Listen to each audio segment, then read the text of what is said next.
Yo, yo, yo, what is going on, Premium Take family? Back at it again with another edition of Premium Takes. We are still working on our intro and our logo, so that'll be up in a second. But there you got Macdagiantsfan, you got Adam Coastas in the house, Max joining us live from work, so thank you so much. I am your host, Zion Zenith, and let's get into it, guys. We had an amazing matchup last week. Well, I would say yesterday. I wasn't talking about last week. Yeah, an amazing matchup last week too, but we had an amazing game. Last night. It was kind of an icy hot game. We had two old heads. We had Aaron Rodgers going at it with Joe Flacco, and boy, was that an exciting game. I'm gonna start with Mac. Mac, we don't know when you're gonna dip out or how long you can stay, so we're probably gonna go for you. Just get your points first. The majority of these categories. So let's just start with Thursday night. Let's recap it, Mac. Some of the big players you're gonna see down below. Some of the stats. What's your thoughts on the game? How do you think it happened? We got some Halloween graphics tonight, guys, because it's the month of October. Prime time, Thursday night recap. As you can see, the Steelers lost, so they're grayed out. Back over to you, Mac. What do you think about them Bengals, and what does it mean for the Bengals and their season? Well, I'm still not necessarily sure what this really means for the Bengals season, so to speak. I mean, Pittsburgh, that was a great game last night. And they clearly caught Pittsburgh. Pittsburgh wasn't ready, man. And here's what the thing. Mike Tomlin came out, made the comments he had made about the trade the prior week is how, like, how can you just trade a guy that was your week one starter to a team within the division that's desperate for a quarterback? To me, it is. It's head scratching to me, but it's the Cleveland Browns. So what do you expect, honestly? And this game last night, Joe Flacco showed you the value of having a veteran guy, that veteran presence. Sure, he's no Joe Burrow. God, by no means he's no Joe Burrow. But at the end of the day, he's also significantly better than that Browning guy or whoever they had playing for 3 weeks that just couldn't hit anything. And Joe Flacco went out there, and the fact that he's only been there for less than 2 weeks, and he has that kind of connection with Jamar Chase, T. Higgins already. That's incredible, man. I mean, it was really fun to see old man Joe out there slinging the ball all around, all over the yard like that, man. It was a great, and the fact that they came into this game also the last in rushing, Chase with a tremendous performance last night, man. Like they had it cooking, man. I tell you, that team was fired up, and now they're going to at least be a little bit fun to watch because you got, like I said, with Joe Flacco, they're still. I think it's going to be a rough go about it most weeks, but at the end of the day, because you're gonna get them weeks where you're just gonna have bad old man Joe too. I mean, let's face it, it's gonna happen. But you got a guy that's gonna win you some games here and there, and it's not necessarily the season is not gonna just be a total wash. I mean, you'll get some at least competitive football again because those few weeks with Browning, what's his name, Browning, whatever at quarterback, he Browning. yeah, he wasn't it, man. You got two stud wide receivers, and he just wasn't getting on the ball, man. It was terrible offense that we watched Cincinnati for those few weeks, man. And Joe Flacco came to life last week against Green Bay. As that game progressed, you saw the connection starting to build up with him and Jamar Chase. The great game week ago against Green Bay as well. But this week, it was just off the charts, man. It was like he had 14, 16, get something crazy like that last night. Yes, he had 16 catches of 23 targets. He caught the ball 16 times, but just to be targeted 23 times, that's just amazing. That's just So to me, it was still good for Cincinnati because the season felt like it was really falling completely off the rails, and maybe at least this gives them a little bit of signs of life because that AFC North division is not what it was expected to be right now. Pittsburgh is still leading the way right now. They really could have put a stronghold on there if they would have got that W last night. And that division is really, really bad right now. For one reason or another, Baltimore not the team anyone expected them to be, probably already completely out of it. Cleveland is obviously a terrible football team. Cincinnati not so hot themselves, and right now it's Pittsburgh's division to still win. I mean, they can't have nights like that, though. Aaron Rodgers out there doing what he could do, 4 touchdown passes, but those interceptions proved costly. So, and it was a great performance, man. And just congratulations, Cincinnati. It was a great game, fun game to watch. Well said. Well said. Go right ahead, Mac. I'm sorry. Go right ahead, Adam. Well, first off, I think Cincinnati did save their season.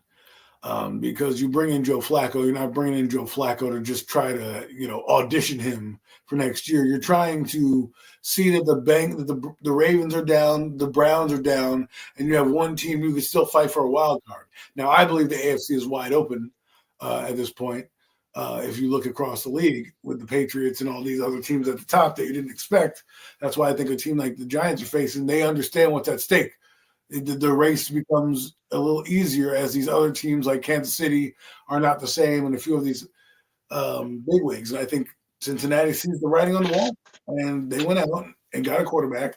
And this is what we talk about with average. Like Joe Flacco is playing above average football. Like that was above. You don't throw for 300 yards for nothing. I mean, you saw it. I don't want to hear about, you don't need a quarterback. Look at receivers can do whatever. Look at Jake Browning. Mac made a great point where he said Jake Browning didn't do anything and they had to get Joe Flacco and they started cooking. They had Jake Browning last year. He couldn't do anything with those guys when Joe Burrow was injured, right? When he was young, okay, you could do it. Now everyone's got game tape.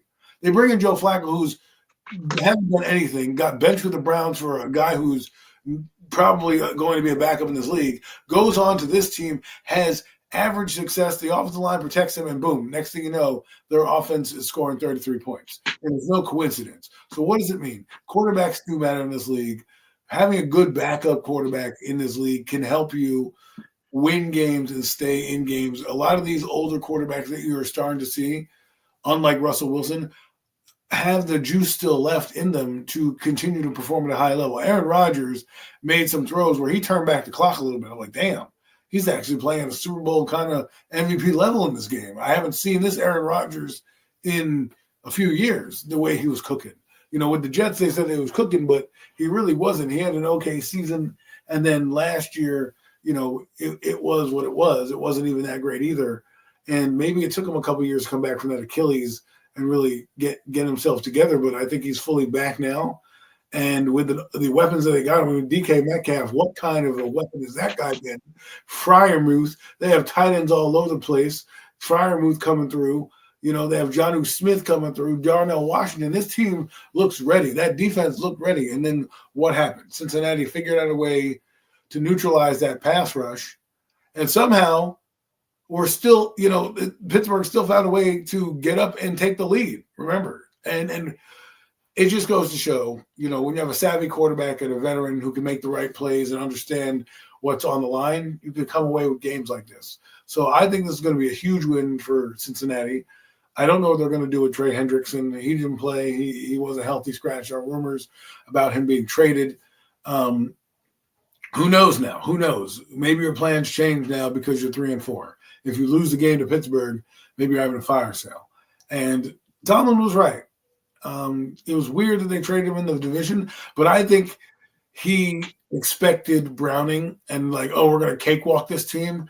And then you get Joe Flacco, who he realized can actually cook still, because remember, he got benched in the Browns because he didn't play well. Like Joe Flacco 2 weeks ago was benched because he wasn't doing well with the Browns, right? He comes to Cincinnati, Zach Taylor, and all of a sudden he's doing well. Of course, Tomlin's like, sound the alarms, like, oh crap.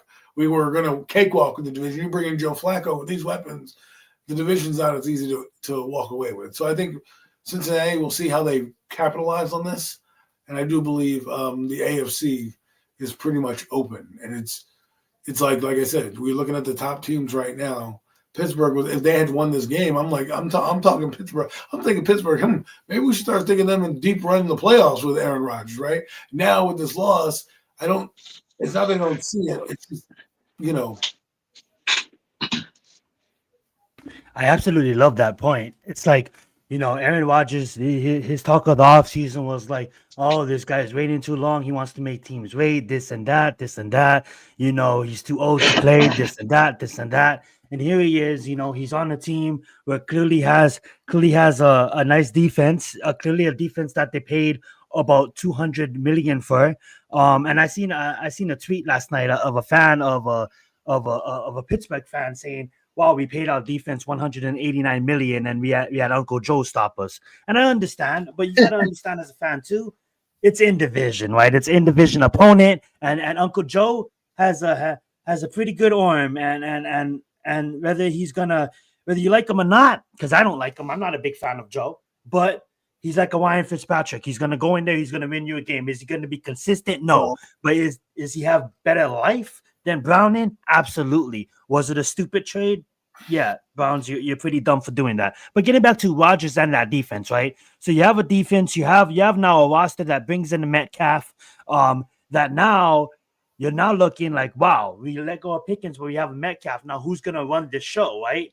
Is it gonna be the guy they drafted from, I believe it's Ohio State? No. They're like last minute, obviously we knew it was gonna happen. It was an arrangement, obviously. Aaron Rodgers comes in and he's playing damn good football. And it was a shootout yesterday. So any team could have won it. It was back and forth the whole time. And I wanted to say one more thing before, I think, Adam, I don't know if you're just finishing your point before I jumped in, but real quick. Do you think go right ahead. Do you think they win that game or are in that game without Aaron Rodgers? That's the question. Because I think both no and no for both teams, right? I think Aaron Rodgers for the Steelers and Joe Flacco for the Bengals last night was the season, obviously, with Joe Burrow being out is a good fit for both quarterbacks. So I think if Brownie's in that game and if another quarterback is quarterbacking the Steelers, we don't get that exciting game we did last night. It's a boring matchup. Yes. But I think so what I'm getting at is Aaron Rodgers, while we may not like him, he is doing what the Pittsburgh Steelers have asked. And that's made you relevant. Yes. It's made you a top team in the AFC. I think the Pittsburgh Steelers needed this loss. Again, another short week. It seems like the home teams are winning these short week games. It's probably starting to show you a trend. Giants won their game. Bengals won their game. I think there was another team that won on Thursday night that was at home. So you can tell the advantage. But what I really am looking at is I want to see how Pittsburgh bounces back from this. Because I do see elements of their defense where they could be scary good. And you're like, oh, shit. This team could really win and put it on them. So I want to see what they do with this 10-day layoff and how they're going to respond after this loss. Well said. Well said. Any final thoughts on the Bengals versus the Steelers, Mac? Not really. I mean, like I said, it was a good game. Like I said, I don't know what this really truly means for Cincinnati's season, but the division it's a weak division. And still a lot of football left to be played. So I mean, we'll see how that big one, right? We always think it's going to be a good one. Yeah, we'll see how that trade. We'll see how that trade how that trade ends up ultimately playing out. But I'm just never a component of trading within the division, especially a guy that still got some game left, and Joe Flacco's got some game left. So just crazy. He clearly proved Mike Tomlinson right last night. Must be gone. Absolutely. Mike Tomlin probably brought it up because he saw on the schedule, like, oh, we got to go and play these fuckers now. And he just traded Joe Flacco to him and shit. Exactly. Why couldn't we get Browning? You know what I mean? Exactly. You just gave a win to the team last week, and now we have to prepare for Joe Flacco on a short week with not much game film. Like that, I'm telling you, Mike Tomlin is a calculated guy. He's not just saying that because he knows his team. He said that listen, when we talk about macro scheduling, right? And you're looking down the road, you don't think he's looking down the road watching the Bengals like, oh my God, in 2 weeks we're gonna play that team. All of a sudden, Joe Flacco's in the building and he didn't look that great the first half, and then he looked great in the second half. And he's like, oh shit, on a short week. They got him in there. We don't have enough time to prepare. You know what I mean? So technically they're at a advantage Bengals, because the Bengals got him in 2 weeks prior, a week and a half prior. So he got a game under his belt to play, right? So that's why he said it. He knew what he was doing. He knew exactly what he was doing, what he's saying, and it bared out on Thursday night with a loss, where his team probably doesn't have that same loss. I mean, think about it. That guy made an incredible play on the Bengals for that first interception that he threw.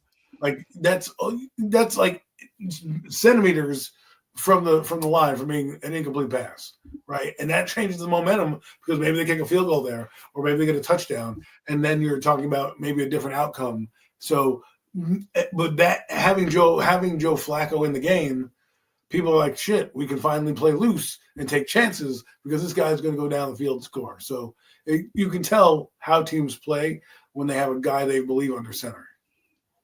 Absolutely, and you guys said it perfectly. Chase with 16 receptions. You bring in a quarterback, a veteran. Obviously, you're gonna get it to your number one guy, right? Gets it to the number one guy easily. Smart It's thinking, Chase right? when Brownie was playing, right? And then obviously you brought up Mac with Britt Brown, right? Going over that 100-yard Mac work, and then you got what Adam brought up, the interceptions. I know DJ Turner had himself a game last night as And well, not for nothing, Higgins tackling was and also just a couple of yards shy, 100 all yards around. receiving his Yeah, damn self. So I mean, yeah, Higgins. just had it all cooking, man. Like he was connecting on all cylinders, man. Well, I mean, their run game is Most what really came to life definitely. today, the Bengals' run game. So that's what helps. When you have a solid run game, your quarterback's cooking, it allows you to open up offense. And that's what you wanted to see. You wanted to see that from two old veterans, old grizzled veterans. You wanted to throw it back. I felt like we put it in a time machine, changed the helmets, and away you went. 41 years old, these guys, I remember Vinny Testaverde. I mean, he still had some game left for the Jets a little bit in his mid-40s. So you kind of got that old grizzled veteran out there still showing you that they can do it. So Steady Eddie. Who was that? I said Steady Eddie. Just Steady Eddie. Exactly. And then but Mac, it really does change the complexion for the Bengals on this regard. Now that you know that you've beaten the big bad Pittsburgh Steelers, whatever you do with Trey Hendrick's fine. You just put on the best performance that you've seen. If we can score 30 points with a quarterback that's competent, the games that we normally were losing with Browning, we might win.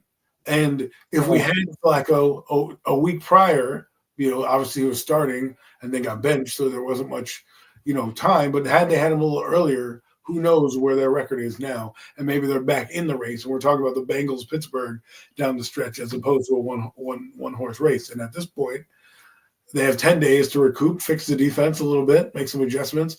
Joe Flacco can take another crash course in getting better. And I feel, maybe it's just because it's my second team, but I feel the Bengals are going to start to stack on this.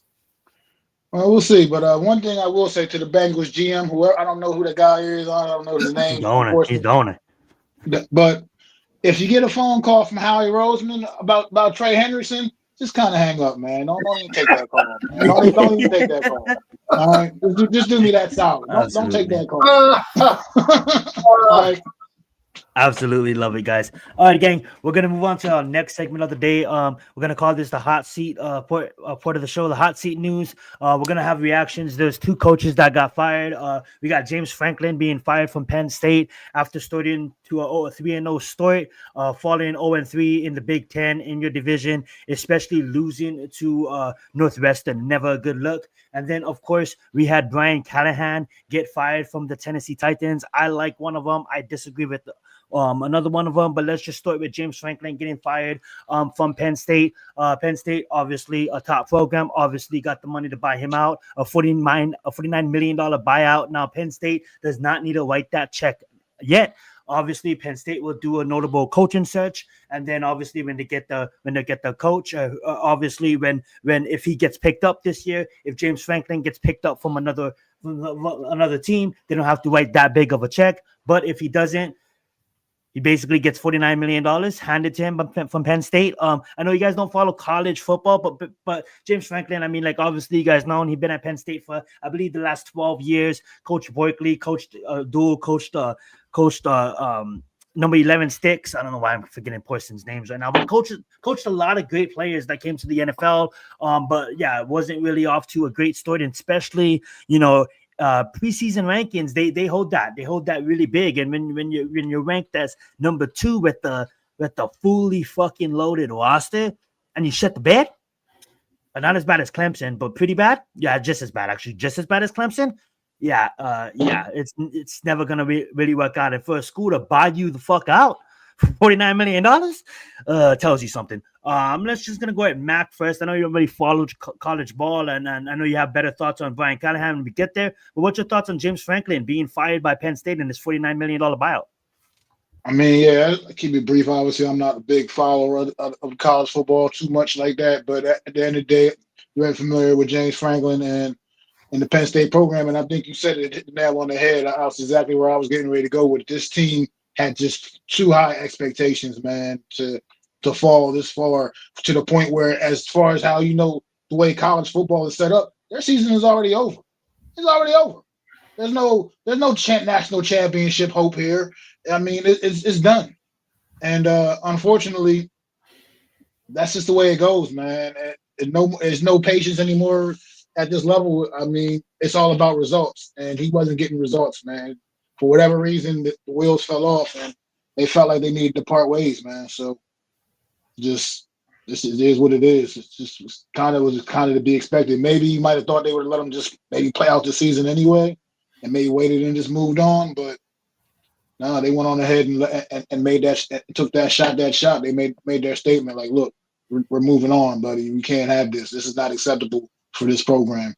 This is a program that came into this season expecting to be very much in the national championship mix. Here it is. They're already out. It's not even Thanksgiving. Thanksgiving the season will be just about over anyway, but it's already over with for them. They're already done. Well said. Well said. Adam, what's your thoughts about James Franklin being fired, a $49 million buyout? Well, first off, if I'm James Franklin, I'm not taking another job until I get my $49 million. Because if you're going to fire me and we have a bad season, yes, expectations are what they are, and because of the NIL, this is what you're going to see. You know, teams are going to be built like professional sports teams now because and you need to deliver on those expectations. However, I think he'll find a job somewhere and be recruited somewhere, whether that's the NFL, whether that's another college team looking to get him. He can take whatever job he wants because he'll have 49 million reasons to hang around, right? So he can just take whatever job he wants and just hand select it. I'm just saying, Penn State. Yeah, well said. That's so good though. Penn State, it looks like idiots because. What? So now you cut him, right? What are you going to do? Your D coordinator or whoever is taking over as interim, is that guy going to have these boys motivated? These guys might they could if they don't come out and win this next game they're playing and they still look lethargic, then you're going to look like you have egg on your face because you fired a guy who might have turned it around. And at the end of the day, you're trying to get recruits. You got to build something. He had name, he had credibility. When you're thinking about that's a good point. You think about the recruiting process, and I'm going down the list of colleges, and Penn State has money, but they have a no-name coach that I've never been a part of. Maybe I'll go to LSU with Brian Kelly. Maybe I'll go to Notre Dame with that coach that they know. You know what I mean? Maybe I'll go to other places where there's more established. Maybe I'll go down to Indiana, just locked up there. Rumors have it. Rumors have it that Penn State is eyeing Marcus Freeman, but if you're Marcus Freeman, I mean, like Notre Dame is just as established, just as premier franchise. And honestly, nothing against Pennsylvania, nothing against Penn State, but for me, I'm not even trying to kiss Adam's ass. I honestly think Notre Dame is more of a historic program. Well, so if you're Marcus Freeman and you just took Notre Dame to the Natty, why the fuck would you listen to anything that Penn State has to say unless they're going to pay you $70 million a year? Well, I mean, not a year, but 10, 15, what are you going to pay? Probably like 10 or 12. Unless they're going to give you $20 million a year, then you listen to them. But you had something else to say, Adam? The thing is this: when you look at Penn State and who they produce and what guys go to the NFL, right?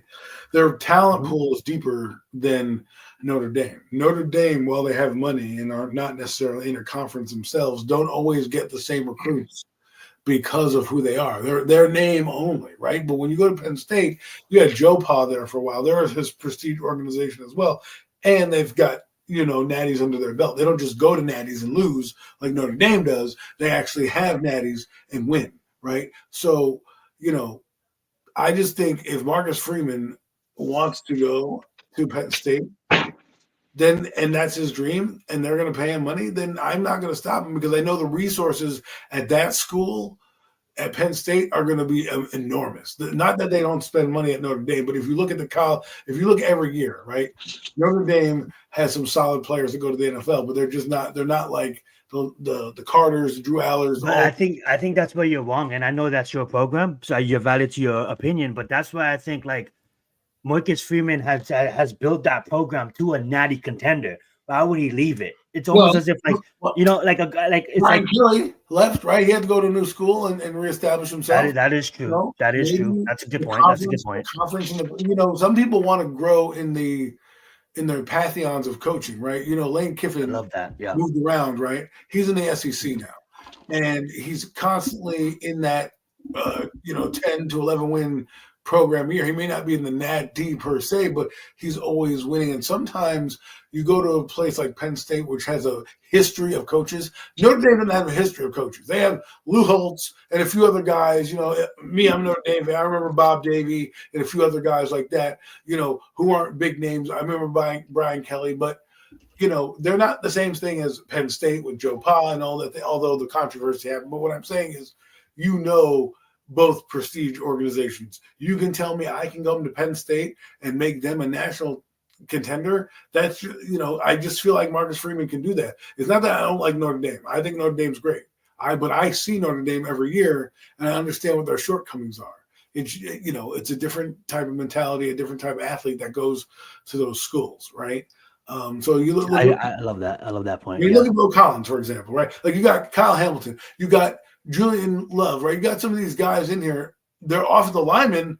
Yeah, they're always first round picks. You know why? Because their program's built on smash mouth and things like that. But if you look at Penn State, they got guys all over the place. Their defense was fantastic last year. This year's not so much. They lost some players, which is part of the reason why they're also not playing well, and things happen. And that's honestly why he got fired too, Adam, is because they had all these expectations that they lost players, but they had all these expectations of their defense being elite, and it's far from it. It's definitely far from it. Yeah. Look, let's move on to the next coach though, because I love this conversation we had about James. And I do agree. I agree with this, honestly. This is the one that I do agree with. It's because I get it. 12 years in the same spot, and with the transfer portal, everybody. Look at Indiana. Look at Indiana. Enough said, right? Everybody can compete nowadays with the transfer portal, and I think Indiana had if not top 5, inside the top 10 of the best off seasons with the transfer portal, including getting Mendoza, that is now top of the list when it comes to drafting quarterbacks. Mendoza, and obviously Drew Outlet gets hurt for the season, so now he's done at Penn State.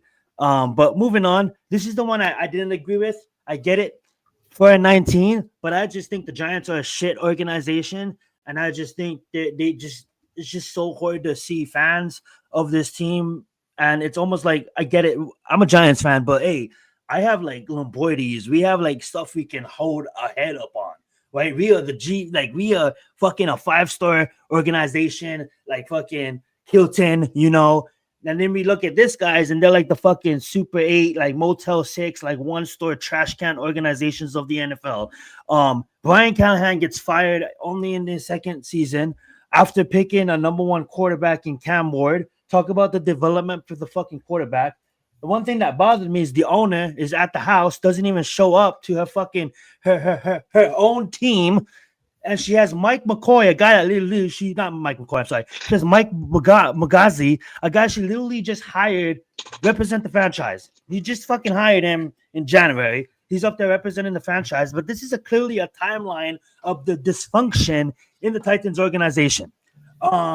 And it was such a firing fucking Mike Vrabel, to be honest. Didn't even prefer that. As you can see, the list we have on the screen.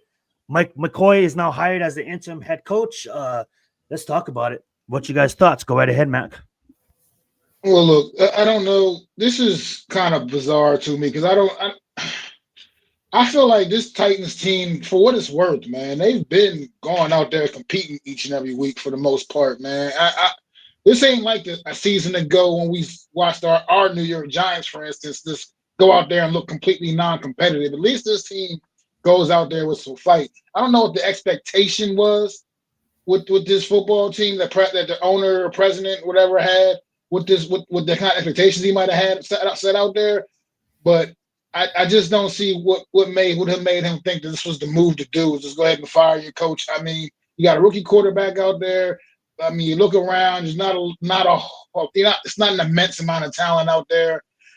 The rookie kind of got thrown out there, no type of mentorship, really. He's just kind of learning just on his own, kind of, so to speak. And he's giving everything he's got. I feel like this was just a little bit premature here, you know what I mean?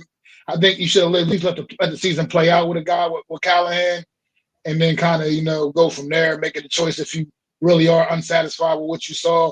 then maybe you go make whatever decision you need to make. But I just feel like right now at this point, it's almost as if you have some kind of expectations of being a good football team, when realistically, I think pretty much everybody and their mama would have had the Tennessee Titans pulling up the rear in the AFC South this year coming into this season. So it's like no real surprise at how your season's got the start your season has gotten off to I think to most people.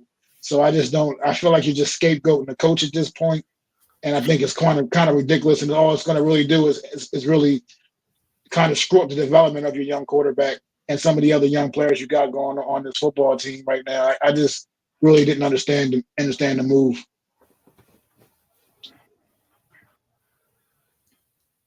Well, I mean, that's all I got. Yeah. You're muted, I think. Yeah. Go right ahead, Mac. I'm sorry. Go right ahead, Adam. I was muted. I mean, I don't, shitty teams do shitty things, and as you see that list right there, they're pretty shitty in how they do things.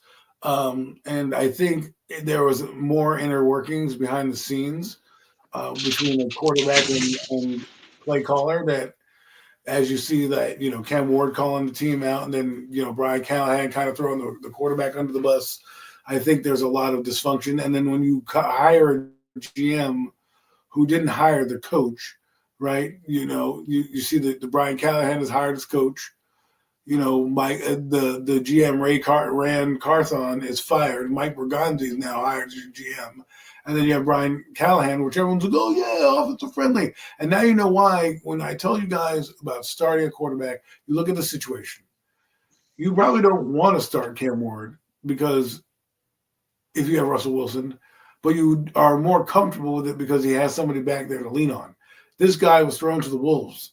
He had Tim Boyle in his quarterback room. That guy was on the Giants last year. What is that guy going to teach Cam Ward? How to fucking make coffee? Like, what are we talking about here? So this team was not functioning properly, okay? As you can see, they have weapons. I mean, they have Calvin Ridley. Their offensive line is kind of decent. They've got fucking Tony Pollard, but they're working through a rookie going through his growing pains more so than a guy like we talk about in New York. And you can tell that the lack of playing in football kind of hurts Cam Ward. And then the fact that you have a guy who's not doing a great job play calling. Okay. The offense looks fucking putrid, and they want to blame the coach because it's his offense. But maybe it's just the quarterback is struggling so badly that there's some inner workings going on here, and they're just dysfunction. And you're going to fire a coach, fire him whenever, right? Like I want Brian Dable gone, but obviously he's going to be here after that win, right? Brian Callahan, he was in the same boat as, Dable. If he turned it around like Dave Canales did in Carolina, and he started winning some games, or like you said, Mac, they looked competitive, then I think he'd still be here. But I think there's more to it than that. And hey, we'll see. I mean, they're probably going to be the number one pick in the draft next year. And if they like Cam Ward and whoever they bring in, hopefully they like Cam Ward, they can do a lot with that and acquire more talent and get better. That's what Cam Ward does. But here's the problem that you have is that now, how can you evaluate a quarterback when you're an outsider, when you have two different coaches, because now you don't know how that coach is going to call plays. You don't know how that coach is going to utilize them. You don't know what that coach even thinks.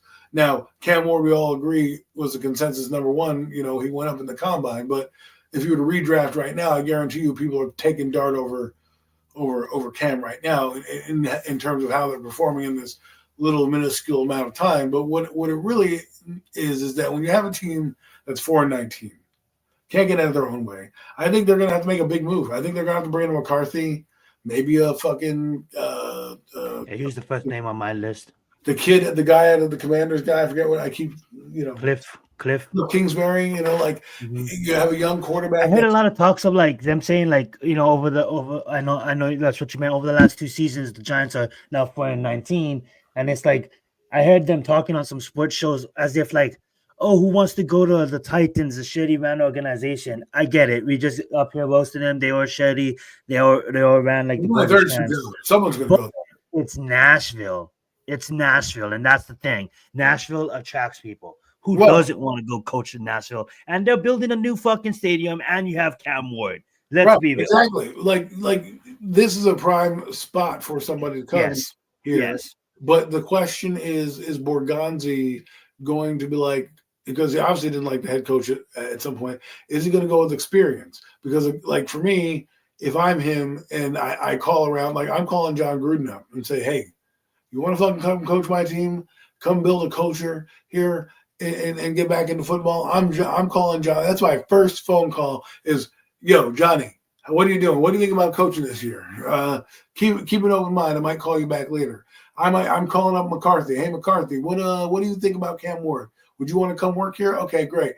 Hold that thought, right? I don't know how far you can go. Those guys don't have contracts, so I don't know if it would be tampering. Hell, I'd even call Rex Ryan and say, hey, Rex, man, and he thought, because what you're doing is when you're calling them, maybe they know something, maybe they have some insight for you. Maybe they have a nugget of like, hey man, I don't know, but I like so and so from the Steelers, Arthur Smith. Maybe you should go get him. Oh, interesting thought. Like you're doing, you try to network when you come out here. And John Gruden has seen a lot of different quarterbacks and things like that. He's scouted Cam Ward. He's done some homework on him. Obviously, didn't bring him into the Gruden camp. But my point is that you got to bring a guy like, I think they're going to need a big time personnel. They definitely need a splash. They need like the Chargers that hire Jim, right? Right. Bringing someone like John, like someone like Mike. I agree. James Franklin's available. James Franklin. And funny thing, I forgot to bring this up with the James Franklin. I see a lot of people throwing Nick Saban's name out there. Can we just stop? Nick Saban's about to be what, like fucking 80 something? Like let the guy fucking retire in peace and go fucking fish. Commercials. Yeah, he's good. Job. He don't got to be stressful. He can hang out with the young 40. But imagine him at Penn State. Imagine him at Penn State in whiteout games. Alrighty. You know what Penn State's going to go, to be honest with you? I wouldn't be surprised they look into the NFL and try to pull somebody like that, because if you're going to start building franchises, if you're going to start building colleges like franchises and have GMs and things like that, I wouldn't be surprised if a Callahan or someone like ends up coaching those kind of teams in the NFL. Now, Callahan kind of sucks, so they're probably not going to call him up. But you have Bill O'Brien who's there. You have Bill Belichick. You have a few guys who have been there. I wouldn't be surprised if Penn State tries to poach somebody from the NFL. Because again, you got to think of this right now. This is like the stock market in the fucking NCAA, right? Well, look at, not to interrupt you, but look what Ohio State did. They grabbed homie defensive coordinator from the Patriots, Matt, whatever his name is. I forget his name. I'm sorry, you should know it. Matt Patricia. And now, Ohio State's defense is fucking like pro-level defense. Ohio State is the best roster in the league, the best team in the league, but their defense is playing such at a high level because of Matt Patricia. He brought that into Ohio State, right? So now what you're going to start to see is cross-pollination of coaches, because once you become a pro team, like they're doing, like what Bill Belichick, to me, is not going to North Carolina to build North Carolina. He's going to North Carolina to infuse NFL philosophies into the college game, where it becomes a minor league for the NFL, right? The more NFL names that go to college, and they'll do more college than they go to pro. You tell me, I'm going to go coach a UFL team, or I can go coach a fucking college football team. I'm going to coach college football team. Well, also, I want you guys to know that in 2000, I believe by earliest 2027, 2028, contracts is coming. So now these colleges can offer these players 3-year contracts, so they can't enter the transfer portal. That's a way to block the transfer portal. So now they're signing contracts. So now it's almost as if, like, say Mendoza, right? Nobody wanted Mendoza. So Indiana's like, fuck it, we'll take Mendoza. But imagine if everybody knew that Mendoza was gonna do what he did this year, right? 16 touchdowns, 1 interception, all this shit. They would have probably paid him $4 million, $5 million and shit. So now coming out of and he was a transfer in the transfer portal. But now coming out of high school in 2027, 2028, these colleges can now sign these players to 3 years. So now it's not you're coming on a scholarship. Now you're an employee to an employer basis. You're a contract player for the school. Talking about semi-pro. Right. Well, the thing about it is it's going to be a minor league for the NFL because you probably aren't going to get the same money as the NFL. In endorsements, you might, but they can't do it because at that point, what's the point of having the NFL if I'm going to have this minor league? Why do I need to go to the NFL, right? But if you give them minor league money, but above minor league money, like better than UFL money, guess what's going to happen? And now that you just told me that contracts are coming, teams are going to start to be NFL teams. Go out and get a GM. Go out and make a scouting team. Start to seed the ground. What the NFL what's happening is right now. This is funny because my brother has a conversation for me, and he might be right that because of CTE, the game's going down, right, and the grassroots is gone. I think with this new inception of money, it's going to start to reinfuse that.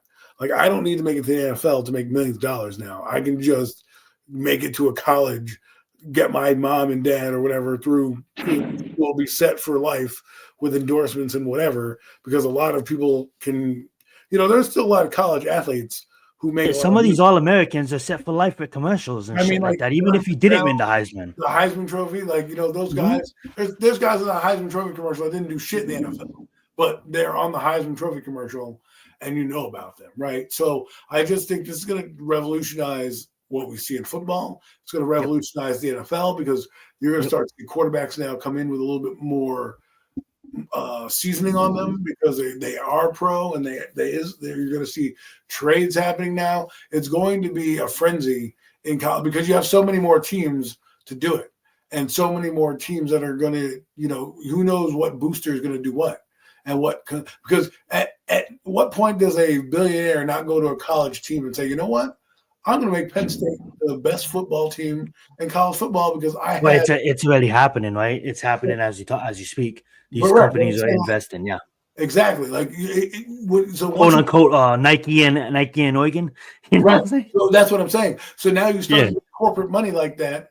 You have endless pockets in the NFL program where you can build guys. Where you're going to start to see. You're going to basically what you're going to do is you're going to make farm systems within the college system with the Division 2s and 3s and 4s and NIAs and all those colleges because now everyone's going to go to these big colleges because they're going to get paid.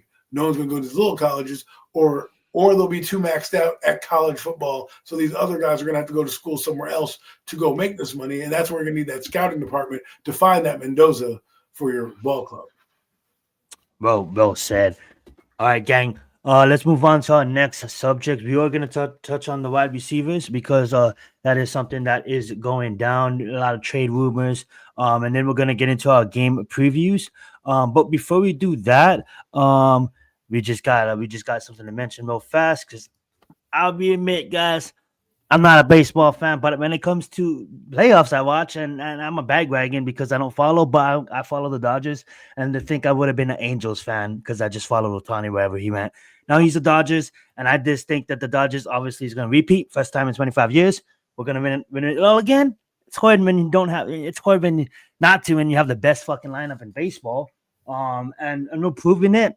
And obviously, I mean, like from top down, I'm watching the game last night. We got Hernandez is going off, Kiki and the other guy, and it's like players that's not even supposed to be doing fucking shit is doing shit, and it's like, well, how the fuck do you stop this team? Obviously, don't know that much about baseball. Obviously, Mac, if you want to chime in, Adam, if you want to chime in, I don't want to take too much time on it. And obviously, you guys probably fucking hate the Dodgers. But that being said, bro, like fucking team is so fucking good, dude. It's so fun to watch. Anything you guys want to say before we move on? And you guys don't have to say anything. Congratulations, Tony. The Mets ruined baseball for me this year. I'm still angry. I have that nasty taste in my mouth. The Mets put together a lineup that I thought was going to be able to compete with the Dodgers at particularly this time of the year, and they couldn't even make the playoffs. Just sour taste in my mouth. They won baseball for me completely. So yeah, that's all I got. Congratulations, Dodgers. Good luck to you. I'm not necessarily in the same boat, but the Dodgers were the team that kind of put the Yankees back down to earth. The Yankees went to the World Series last year, lost to the Dodgers, obviously in epic fashion. But then they didn't even make it out of they made the wild card. Okay, great, beat Boston, but they couldn't even make it into the out of the American League, division series, right? And they didn't look like they belonged, the Yankees, in some of the games. with the team that they played, the Toronto Blue Jays, who were on a roll, right? So the fact that the Dodgers are doing what they're doing, I'm happy for Ohtani and guys like that who their legacy's built. And Japanese boys are different, bro. Baseball is different in Japan. You let him grow, because I like to see guys go to the Hall of Fame. And in this day and age, you can't be Marino anymore. You can't just be good, go to a championship and lose, and people go, "Oh, that's Dan Marino, he's a legend." They need a stamp of approval, and that usually is a championship ring. So even if you're not the greatest, people will put you over somebody like a Marino or whatever baseball player, insert baseball player that you deem as good, like a Barry Bonds, for example, right? Probably arguably one of the best hitters in all of baseball is Ken Griffey Jr., right? Never really won anything, but their greatness. But you're not going to see the same kind of love unless he wins a championship. Ohtani is going to be talking about the greats amongst the greats, blah, blah, blah. How many championships did he win in this, that, and the other thing? So, but hey, it is what it is. No Mets, man. Always shout out to no Mets in the building. Our number one fan. If we were to give out a number one fan of the year, no Mets is winning. No Mets is fucking winning it. Seattle was playing out of their mind. He had made a good point. Seattle's playing absolutely phenomenal baseball. I've been watching some of the games this past couple of days. I believe the U is playing right now, so I gotta get the score. Mets, if you're watching the game, can you get the score on the U? I believe they're playing Louisville. They should be winning. I think Louisville was they were losing at halftime. Losing at halftime? Big game for you. Carson back. It was 14-10 at halftime. 14-7 still at half? It was 14-10 at halftime. 14-10 at half. Awesome. Thanks for the updates. All right, guys. We have to take shout out to fucking ChatGPT and Gemini. I had to go in there and edit some of these pictures, but fuck, dude. All these things are coming out so nice. I even got a 3D one coming up next, guys. So let's talk about wide receivers. Dude, I'm using all these fucking AI to help me with these fucking graphics. It's been great. All right, guys. So let's talk about this. Let's go over trade rumors. New York Giants trade rumors. Who do you guys want to trade for? It's Halloween, so I put the Sinister Six on it as comic book fans.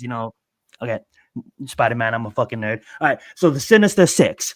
You got Romeo Doubs, Chris Olave, Jalen Waddle, Jacoby Myers, Gary Wilson, Jerry Jeudy. If there's a wide receiver on that list, 3 points scored out of the half, 17-10 Louisville.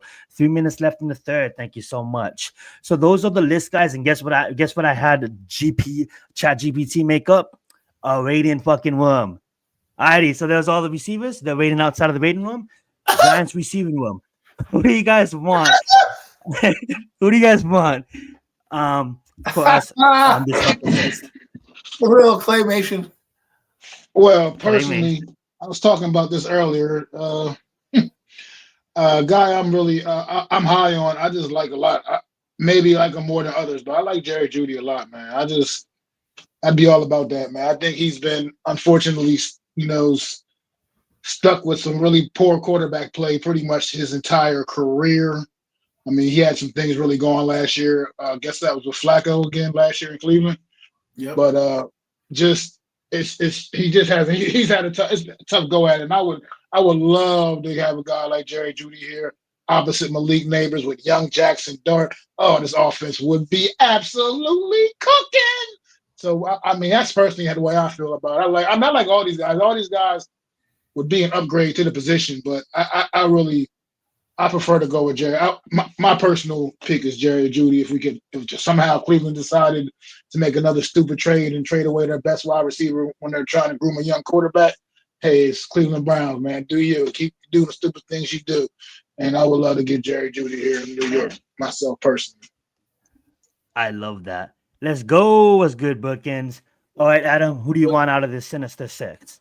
What's interesting is I agree with Mac first off, but the Giants wanted Jerry Jeudy before. Remember that everyone was like, we didn't want him because Daniel Jones sucked, and we didn't want him to come here and make Daniel, look bad. But now revisit that and say, we liked Jerry Jeudy before. Why can't we see if we can pry him away? It's probably not going to cost you that much to go to Cleveland. Who are the other guys there? I know it's Romeo Doubs, it's Chris Olave, Waddle. Who's 21? Waddle's Rashid, 21. I believe that's he's not. 23. That No, he said Oh, 21 is Jacoby Myers. I'm sorry. Jacoby Myers. Yeah, that's the point. Yeah. And then that other one's Garrett Wilson, or who is that? 17. That's Garrett Wilson is 17, and then Judy is at the Well, I end. don't think we're going to get Wilson. Jacoby Myers. That sounds like a law firm, but that would be funny. I don't think necessarily Jacoby Myers is an upgrade. I think he's better than what we've got, and he's a good possession receiver. If you're knowing that you're coming back with Malik Neighbors, and you want a good possession number 2, then yes, you bring him in. If you want a guy who's going to be just as dynamic and kind of give you a little bit of body as well, Jared Judy, I'd like. But since Mac chose Judy, I'm going with somebody like Chris Olave. I'm intrigued by him. Ooh. The problem I don't with know, Olave, and honestly, I'm sorry to interrupt. I don't know why they put him in 21. Shout out to AI. You know, you're not really fully there yet. He's really number 16. But anyhow, continue, Adam. so Chris Olave, I like a lot in terms of talent, but I'm afraid because of his concussion history. Do I want to bring that in? I think he would be an upgrade. I think it would be a great number 2 with Malik Neighbors. Think of Devontae Smith and AJ Brown. You'd have that kind of, big dog type of connection down there. But what I also want to know is if they are big game hunting, who do they bring in? Because you think about it right now, Malik Neighbors' knee is not surgically repaired yet. They have not done anything yet, according to a rumor that's out there. They haven't done any surgery. It's been 3 weeks already, right? Since he's been there. The Giants were 0-3, and they've now played 3 games since his surgery hasn't gone down. So that tells me there's a little bit more damage. I'm going to bring in a guy who might have a little bit more longevity, and that's Chris Olave. I can sign him. I think he'd be good and allowed for a downfield threat. But you know what? If I can get a Romeo Doubs as well, and they're in there on free agency, I would do that too. But I think the Giants, if they really are big game hunting, they really need to wait till after this game. Find out if you beat Denver. Because if you beat Denver, then go ahead, invest some draft capital and say, you know what, I'm going to take, a Jared Judy or Chris Olave. The reasons why I don't want Waddle is because I just feel like we have that guy in Wan'Dale Robinson. It's just not as fast. Like Waddle is good, but we have those guys. Now, pair him with Malik Neighbors, okay, I get it, but I'm looking for not a little Jordan Humphrey, but the guy that Zion showed me earlier is kind of intriguing with his physical build, 6'4", kid at USC who showed me. Jacoby Lane? Yeah, he's interesting, intriguing. I got to study more about him before I actually make a declaration, but there is some things I see about his game that may not translate in the NFL. But we'll see. Right now he's dominating. But that's the kind of guy I would like here with the Giants. A bigger bodied receiver to go with Malik Neighbors. And I think you need to revamp the whole receiving core anyways. So if Waddle, who's going to be a free agent anyways, or you're going to trade, why not wait till like the offseason and see what you can do then, right? Not, I don't know. If you're not in the playoff mix, I don't want to waste assets. But if you are in the playoff mix, by all means, go ahead and trade something. Yeah, absolutely. I absolutely love all of those. It really comes down to, like you guys said, what are we doing at Mile High? What are we doing in Denver? Do we escape with the victory? If we escaped in the victory, and it clearly is because of Jackson Dort and his just amazingness, and you clearly see like, holy shit, what if he did have a number 1? Then you go big game hunting. You bring in someone like Olave. You bring in someone like Waddle. Even though we do have Robinson on roster, I think Waddle is just light years better than him, and obviously you can admit that as well. And I just don't think that Robinson is a wide receiver that we're gonna pay. So it's almost as if like let's just replace him now. I'm not trying to be mean, but I'm just saying like he's gonna be on roster, but we're never gonna pay the guy. Like he's never gonna reach ceilings that Waddle is already at. But I don't want a big game hunt because I like Adam. Talking to him earlier, I like these wide receivers in college, and maybe call me biased because 2 of them plays for SC, and I get to watch them closely because I'm a SC fan. But I truly believe that you can bring in someone like a Jerry Jeudy, like even a Dobbs. And the reason why I point out Dobbs is the wide receiver that averages about 13.4 yards per catch. He's a wide receiver that had multiple wide receiver 1,000-yard seasons in college. Obviously, when he comes to Green Bay, he never really eclipsed that 700 mark yet. But if you look at that wide receiver room, they're fucking crowded. And the reason why he's on the trade market is because we got two motherfuckers coming back. So it's almost as if like he's 25 years old and he's someone that you don't have to waste that much of a draft pick on. I think he's gonna be available. I think he's the cheapest receiver available on this list. And then there's Jerry Jeudy. So Jerry Jeudy, Dobbs, if you don't want to give up a really high draft pick, but I even want to throw in someone, and that's why I included him, like Garrett Wilson, because I think if you can get someone like Garrett Wilson, that's a guy where I don't mind sacrificing. Out of every receiver on this list, give me Garrett Wilson, because I think Garrett Wilson paired with Malik Neighbors, we're gonna have fucking problems. And I think Garrett Wilson this season alone gives Jackson Dort his true number one. And if you ask me who's the best wide receiver on this list, Garrett Wilson's the best wide receiver on this list. So if we're gonna go big game hunting, let's go shoot the biggest game. Quick, if you don't mind. Mm-hmm. If I can just stay while we're still there, because you included Garrett Wilson, and I kind of do agree with some of what you kind of things you just said. Mm-hmm. I was talking about this earlier about the wide receiver stuff earlier on my little afternoon chat thing I do on Friday afternoons. But I was in the thing about Waddle. Like I love Waddle. I like Waddle as a player. I like a lot. I just like the way I like how explosive he is. The way his ability just to make big plays and turn short routes into just big gainers. I love that ability. And Garrett Wilson also is just phenomenal talent. Who's just had some kind of tough go at it with the Jets. Unfortunately, it's just not really out of his hands. I just think with those two guys, though, you're looking at for the long term. I think they're also the two priciest guys. You know what I mean? If you're trying to lock some guys up for the long term, they're going to cost you the most. Those two are going to cost you definitely. You're going to have to go deeper in the pockets for those two. Whereas you can get some really good production. Where you can get, but you got to think about the whole total picture. Like you said, there's a lot of good guys coming out in college. You still got to have Malik Neighbors. You got to take care of in a couple of years. You got to look at the whole total picture of everything. You know what I mean? And how much money are you going to tie up? Before you go to Adam, I just want to ask Mac this. I was watching a little bit of your show today. I wasn't able to come on, but I was watching a little bit of it. I noticed that Lou even bought a OBJ, but OBJ is not going to be available in probably until like week 12, I believe it was.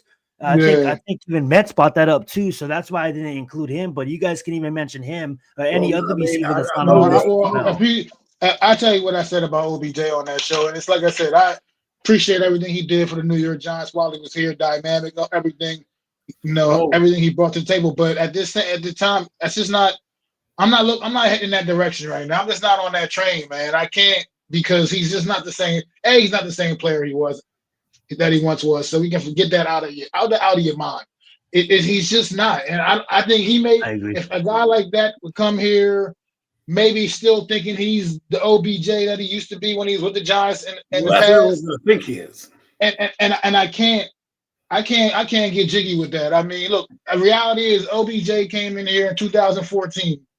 Here we are 11 years later now. How many full seasons has OBJ played in his career? I can only really remember one.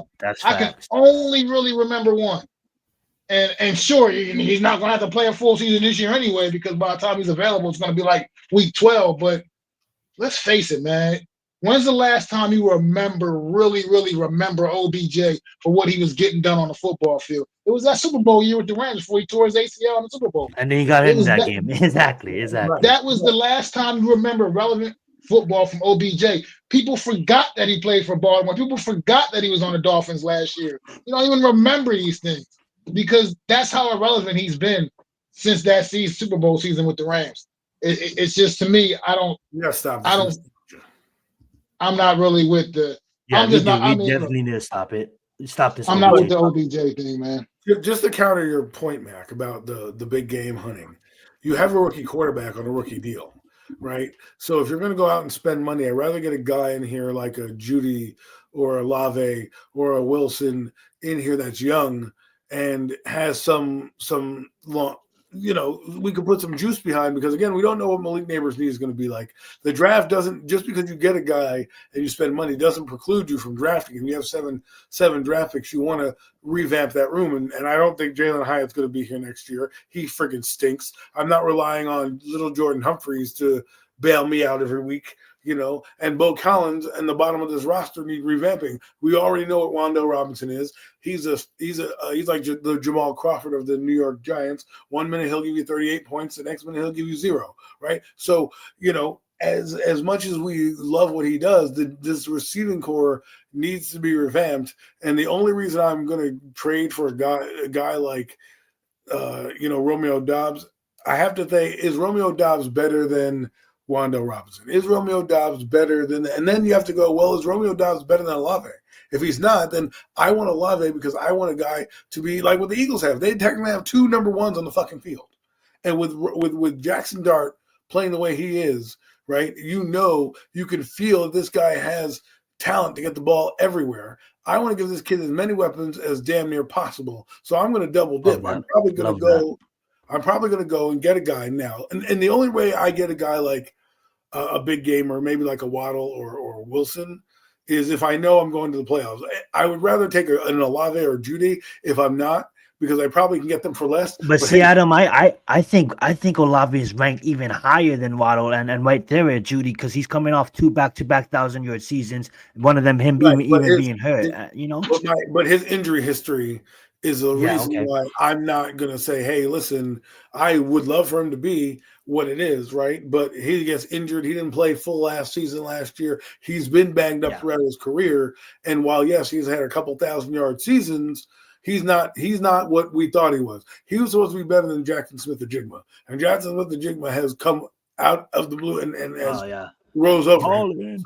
So my point is that if the Giants lose, let's say they lose Sunday, and you still want to go big game hunting, give me a Olave, give me a Wilson, and give me a Judy. Guys that I know are young, that I can be here and can build a rapport with my quarterback going into next year, so that now I have Malik Neighbors, I have a Chris Olave, I got another high draft pick in there, in the second round pick or first round pick or whatever I use in the draft, and then I have the solid offensive line that I went big game hunting in the offseason for to fix that interior O-line. Now my O-line's fixed. I got running backs that are good. And I have a quarterback that has got 3 different receivers, not to mention a reliable tight end. Now we're off and cooking, right? Then I can go spend my money on getting a better linebacker core, fixing that secondary and all that stuff. All I'm saying is, don't waste your money on a guy that you don't have long-term plans for. Don't waste your money on a guy that you're not going to use, and don't waste your money on a guy that's not going to work. Like Jalen Waddle, the only thing that he brings to me besides the speed is the end arounds that we don't use. The things that Tyreek Hill used to bring to the Kansas City offense, that's the only thing I can see him doing that all of our other receivers already don't do. I feel like he's a better version of what we have in Wan'Dale Robinson. Now, if you don't think Wan'Dale's fact, then you maybe bring in a Waddle now. Yes, he's better than everything we got, and he'll be the number 1. But at the end of the day, I'm looking at like, give me Olave, give me Malik Neighbors, and I can get myself a nice slot receiver, somewhere that's reliable. Hell, Hunter Renfrow could do it. I mean, it's not like we're talking about, high production here from the slot receiver position that Wan'Dale's given us. He's a solid player. Is he great? No. Would I rather pay George Pickens? Yes, you already know that. But the point is, if you're not going to sign Wan'Dale, you're going to need to revamp this line. And I just think Waddle does the same thing as Wan'Dale. So either get me somebody different, or if you're getting me Waddle, I don't need Wan'Dale on the team anymore, because they, like I said, I feel like they do a lot of. I think he has better speed than Wan'Dale Robinson. But I think you can do more gadgety plays. And that's what they said when they drafted. Well, we got plenty of plays for Wan'Dale. Well, I've seen one end around with that guy this entire season. Well said, guys. All right, guys. So we're going to wrap up this conversation, and we're going to move on to the next conversation. So the next conversation we're going to do real fast is we're going to do the picks of the week. This is where we pick our 3 games of the week. And then after that, we have 2 final games to preview. So for this pick session, we're probably going to give it only just 5 minutes per game. Let's take up the next 15, and we'll end the show talking about the New York Giants versus Denver. But before we do that, we'll talk about the rivalry with SC versus Notre Dame. Being that I'm SC and Adam is a Notre Dame fan, not only because of that, but because this is such a historic rivalry in college football. And I think it's one of the biggest. And they're actually planning on even taking it away, which is fucking absolutely cyanide. And I just think that we're coming up on 100th anniversary of this rivalry. And it's just like, you gotta love it when you get your Midwestern teams versus your your Western team. So that being said, guys, let's get into our previews of the week. Time to lock in the predictions. We don't do predictions every week because sometimes we don't have episodes and sometimes we're all not here, but that's fine. All the weeks that we did it, I calculated the totals and I shit you not, we're all 6-4. So we all are tied going into week 6. So I pre-planned ahead. Yeah, it's kind of funny, right?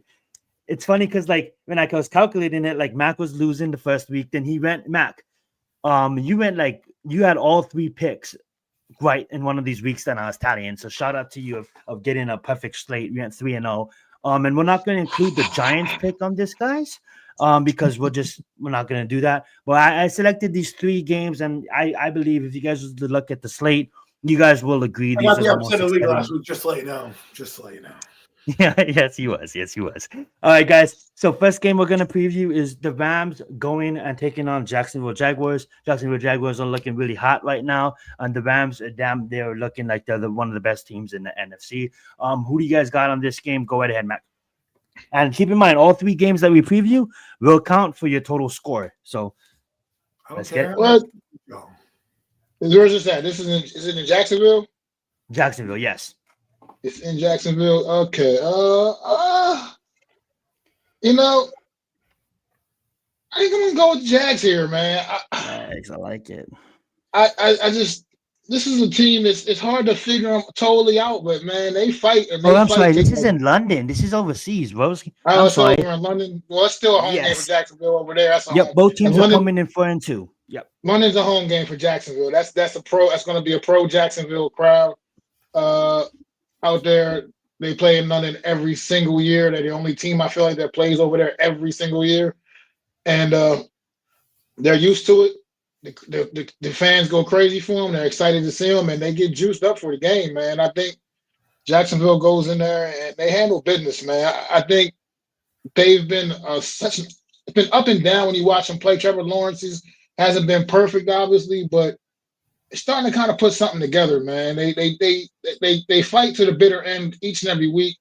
Not to take anything away from the Rams, I just think this is one of those games, one of those weeks where they just get tripped up here by a Jacksonville Jaguar squad, man. I kind of Jacksonville. They're hard to figure out completely, but I think they showed me enough fight. They're 4-2 for a reason. They clearly have some talent on that roster, and Travis Hunter is starting to become a little bit more a part of that offense every week, each and every week too. As you've been noticing, he starts to gets a little bit more involved. It seems to be getting a little more involved. So it's only a matter of time before he finally has that breakout performance as well. Maybe it could be over there in London, man, after he has some tea and crumpets or something, man. So I'm going with Jacksonville here, man. He's going to meet the Queen. And that's going to be great. Matt got Jacksonville, and yes, I love that question. We'll definitely get to that question because I know Jeremiah Love is absolutely a badass out of Notre Dame. But that being said, we'll get to that after this. So you got Matt, you got Jags. We'll go right ahead at him. I am gonna go with the Rams. Why? Well, why do you say that? Well, because I don't know. Their coaching staff is what sometimes can get you prepared for games like this, right? And I know they're coming across all the way across, the United States, all the way across the pond. And I don't even know what time it would be. It's, I work for a London-based company, and when I log into work, it's like 1:00 their time, and that's at 8 a.m. my time. So you got to only think what the body chemistry is going to be for the Rams. With that being said, this is the NFL. They'll play at midnight. They'll play whenever. I think this team will be well prepared, and they need this game. They lost a lot of close ones. In order for us to believe that they're one of the top teams in the conference, they need this game. It's an out-of-conference game. It's a game that is a test game because the Jaguars need to know how good they are. But I just feel like the Rams, Matthew Stafford, they've been here before. You're going to steal one in London. What up, I AK? absolutely Hey, AK in the house. I absolutely agree with Adam here. I just think that the Rams, they need to prove it. Jacksonville, yeah, you guys are looking good. You guys are flowing, but guess what? You guys are still prematurely a good team. The Rams been a good team, and I just think for the Jacksonvilles, you need to come out here and you need to prove it. You go out here, you beat the Rams. Okay, I'm sold on you. But I just feel that the Rams are playing good football right now, and they're letting up against really good teams. I don't see them letting up against Jacksonville. I'm not gonna say they humble Jacksonville, and I know Mac is totally right. This is like second home for Jacksonville. They're probably gonna have majority of the fan base, but Yeah, the move there. Rams they can handle shit. So I'm gonna go with Rams. Well, it's also going to be. You got to also remember when this game kicks off on Sunday, man. It's going to be technically 6 a.m. in LA, 6 man. a.m. When this game kicks off and Yes. when this game kicks off on Sunday. So I'm just I'm saying. definitely not gonna be watching this game, but definitely tune in to the highlights. All right, Listen, gang. So the he'll be next snoring. I'll be having some coffee and it's watching some so football. good. So good. All right, the next game we're gonna pick, guys. I can't believe we're doing this, but the Colts, brothers, the Colts just playing damn near good football. The best team. Yeah, you heard that right. The best team in all of the land right now. I can't believe I just said that. Ugh. That being said, though, bleeding by their leader, Daniel Indiana Jones. What a dog Oh, he is. And that it's being fucking said, cold. he's going against the Chargers at home. We ran I'm out gonna go. of Zion. It's our I'm fault. gonna begin. I'm gonna begin, guys. Yeah. I'm arriving Indiana Jones in this one, Ah, boys. I'm oh, gonna do it. you're I'm back gonna on go with that the island. Colts. Ah, I'm ah, gonna go on. I'm gonna go curse with the you. Colts. Here's why, Adam. It's not Indiana. It's not only Indiana Jones, bro. It's the play calling from Shane Strickland. It's the defense, the aggressiveness.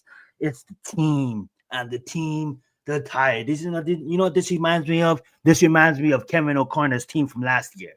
Nobody expected the Vikings to do what the Vikings did. Nobody expected the Colts to do what the Colts are doing. And year in and week out, it's like, yeah, they're playing the Broncos. They're not gonna fucking beat the Broncos. What did they do? Last minute field goal? God fucking, it's like, no, it's the Colts. Colts are gonna beat the Broncos. And they're going against good teams. And if who's the team they lost against? The fucking Rams. Good fucking team. So I don't know, man. You got the Chargers. They kind of look wishy-washy. 1 week they're good. Next week they're losing to the Giants. Nothing against Cam and fucking Scatterboo, and nothing against Jackson Doit because we fucking demolished them. But I don't know, man. I have to go with the Colts. Go right ahead, Adam. I'm going with my man Justin Herbert. You know, he bounced back last week. Right. I think they're going to bounce back this week again. I think they got something for that ass in Indiana Jones, and they're going to, he's going to end up going back to regular Daniel Jones. No offense to him. He's doing a great job over in Indy, because we talked about this. Perfect situation, perfect offensive line, Yep. perfect weapons. That guy didn't have to do anything.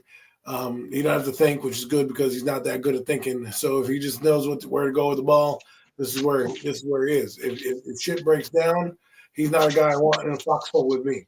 But if everything's perfect, by all means, that shit's humming, he's your guy. With that being said, I'm still taking the Chargers. Love All right, that. Chargers it is. I'm Indiana Jones and the Temple of Doom, man, going out to LA, man, SoFi Stadium, man, and they're going to ruin Justin Herbert's day, man. And look, Oh, like him, love him, man. Indy Jones is playing right now at a very high level. He's one of the top quarterbacks in the league right now, currently, as this season stands. And it is what it is, man. And I just think right now the Colts overall are playing better football than what we're seeing from the Chargers. The lack of a run game right now. I don't know who's running the football for the Chargers now at this point. I mean, they're running out of running backs. I believe it's the Michigan rookie and this guy named Waddell. And I think that I think Jones goes out there, man, and just gets it done once again out in LA. They got their backup quarterback getting hurt in the locker room, pregame warmups. You can't make this stuff up with this coach team, but they figuring it out and they keep getting better week by week. Quarterback in the locker room. Can't count them out, man. So I got to go with the coach. I think they're just playing better football. Wow, you're traitors. Absolutely love it. Get off my island. It's like we're living in an alternate universe with fucking Indiana Jones. All right, guys. Your team, and all of a sudden he's your new favorite quarterback. E2 Brute to both of you. Oh, that's funny. All right, gang. We have the Falcons going against the 49ers. And this one's gonna be a fun one. Obviously, it is the Sunday night football game, so I did want to add this to the mix. And believe it or not, but the Falcons are number one in total offense and number two in total defense. And San Francisco just be doing San Francisco things. Like you don't think they're gonna win, and then they're winning with Mac Jones. And who are they losing against? A hot Jacksonville team, an even hotter Buccaneers team. You can never count on the 49ers and Kyle Shanahan. That's why I included this game, because I think this game, even though it's the Falcons and the 49ers, we're not looking at them like we should look at them. We should respect both of these teams this season, and that's why we added it to the list. That being said, though, give me the 49ers here, and I'm telling you why. I'm going to take the 49ers because I think the Falcons are listening to the noise. And I think once you listen to the juice, you kind of get ahead of yourself. And you're not a good football team yet. You're a good football team, but you have to still prove it. It's a long season. And I just think it's going to be tough to go out there and go win at Levi's against a tough, hard-nosed Kyle Shanahan coach team. So even though you guys do probably have the best fucking superstar in Robinson, and he proved it finally. He's proven that why a lot of experts are saying this guy is him, this guy is the truth, and he's proven it, and he's rising now as one of the premier players in this league. But you know what you're gonna see? You're gonna see San Francisco, and they're gonna know how to stop the run, because you know why? They know how to fucking run. So that being said, it's hard to choose against a winning 49ers team. And as long as they're over 500, I'm gonna pick them unless they're playing Indiana Jones. No, I'm just joking. But that being said, though, I'm gonna pick the 49ers. Who do you guys got? Go right ahead, Adam. Well, I want to pick the 49ers here, but I'm going to be different and pick the Falcons. This is for them. First off, this is a rivalry game that goes back years. Falcons and 49ers have been, they've had some classic games over their years. But what I'm going to say is I'm going to go with the Falcons only because they need this game to get over humps, right? They need to prove that they're upper echelon team. Whether you like it or not, the 49ers are one of those teams. They're gritty, they're tough, they're a tough out, right? They may only score 19 points in the previous game they played, but they can do things, and I think they match up well, 49ers, with this Falcon team. This Falcon team has been Jekyll and Hyde. 1 minute you lose 38-0 to the Panthers, and next thing you know, you're the top defense in the league, right? And I just think they need this game more than the 49ers. My heart wants to go with the 49ers, but just for fun, I'm going to go with the Falcons and see what Michael Penix can do against his defense that's banged up. They lost Bosa. They lost Fred Warner. Somehow they're still able and playing hard for Robert Saleh, which, means something. And they're also in the Trey Hendricks trade rumor market as well, as they need somebody. And I think this game is going to define a lot of things with what these teams do. Not saying that they're not going to be players, but the Falcons don't have much draft capital as they traded everything to go get a few guys in this draft. So let's see. Put your money where your mouth is, Falcons. You want me to believe that you're a playoff team, that you're going to be able to nip the Buccaneers' heels? Go Steelers. I absolutely love it. Go right ahead, Matt. Who do you got in this one? I got the 49ers in this one, man.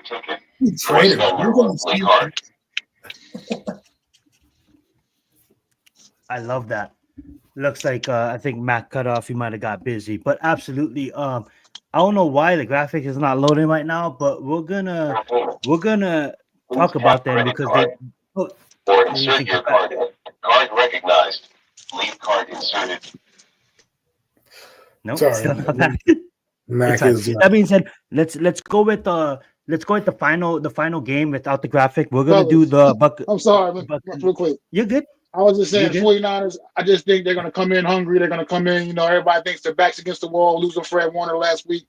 It's a big hit, and obviously losing Nick Bosa earlier already this year. But I just think this team, Falcons, have been feeling themselves a little bit too much. I think 49ers bring them back down to earth a little bit this week, get the job done and knock them off. That's just my reasoning behind the pick. Well said. I'm gonna have you begin. We don't have a graphic for this game, but it's an important game. We have the Buccaneers traveling to Detroit to take on the Detroit Lions on Monday Night Football. One of two headers. Who do you got in this one, Mac? Do you got the Lions or you got the Buccaneers?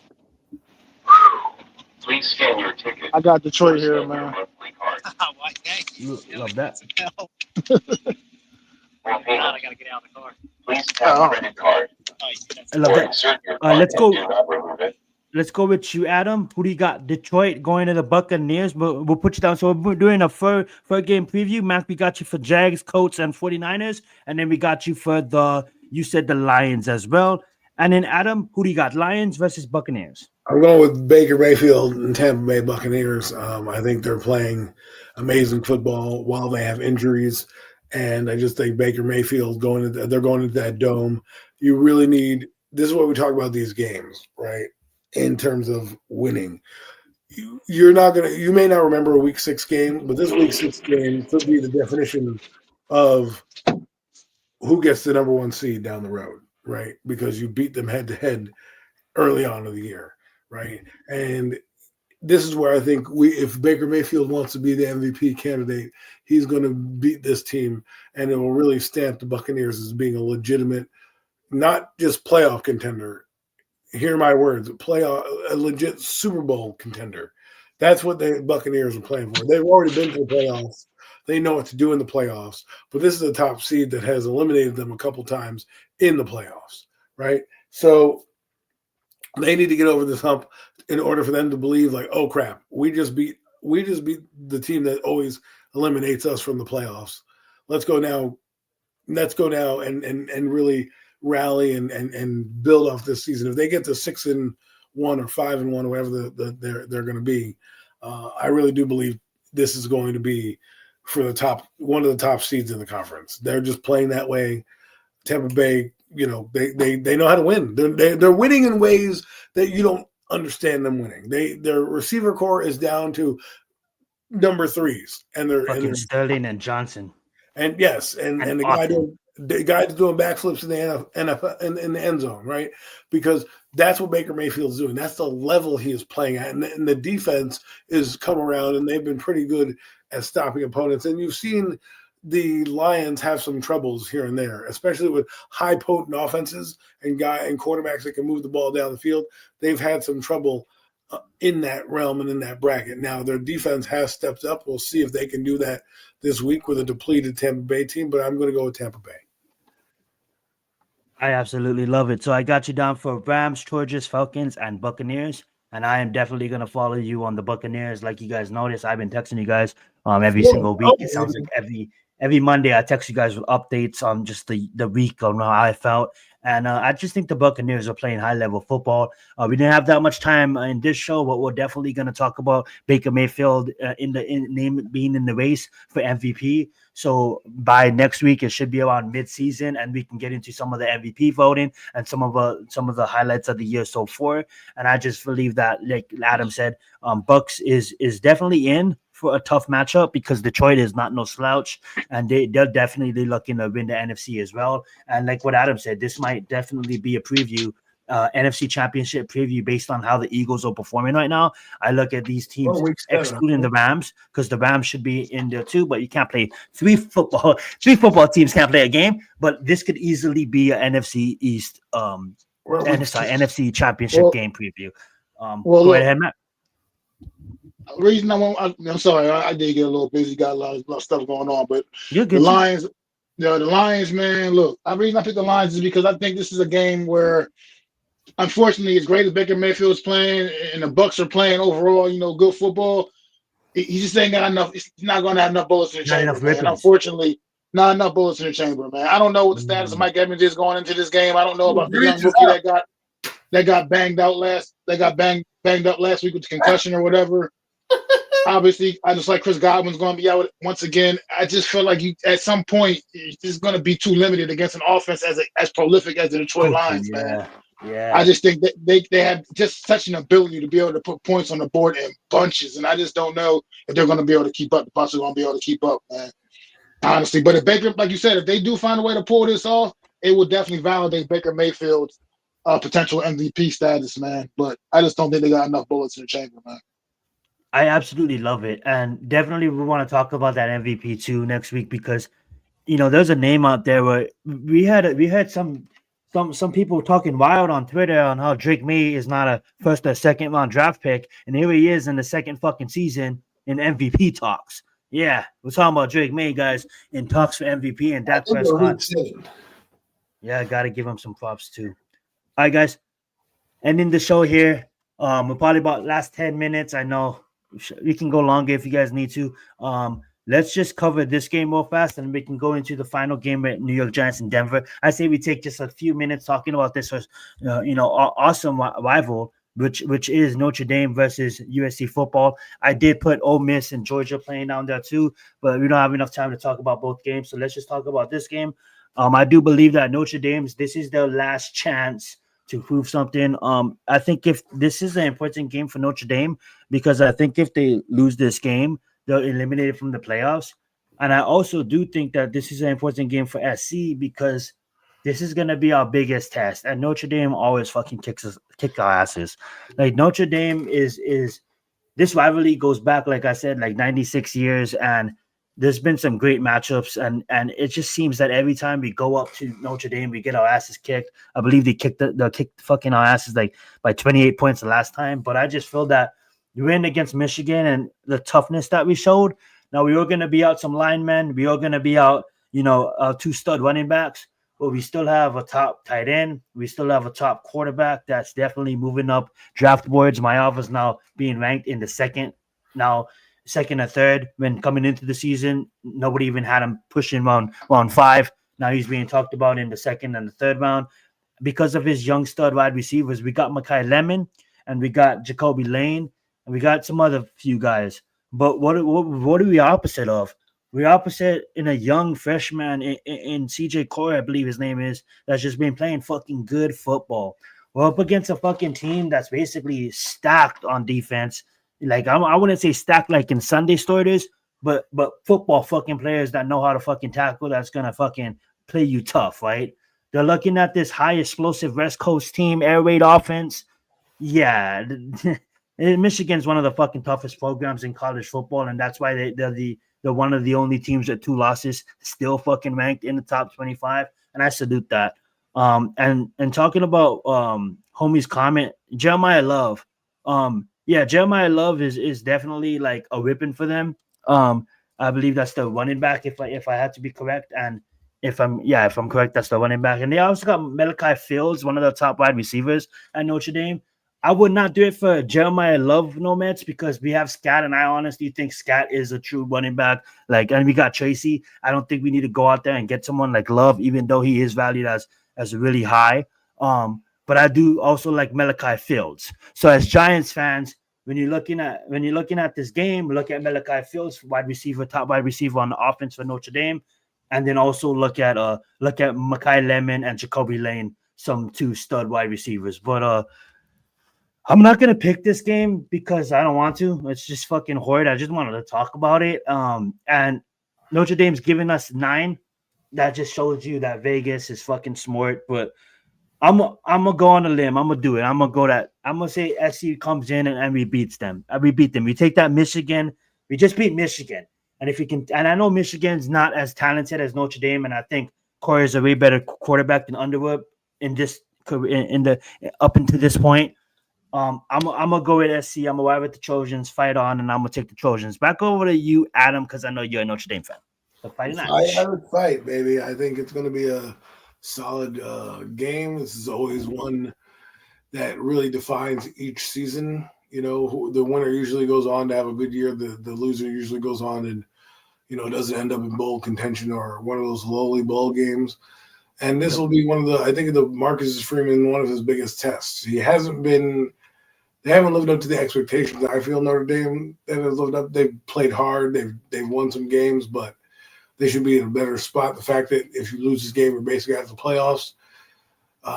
That's something that, if you're Notre Dame, why wouldn't you give him the same treatment as James Franklin, right? You brought him in to change the culture, and so we'll find out. I hope he does well. I'm excited for the game. It's usually a good one, and may the best team win.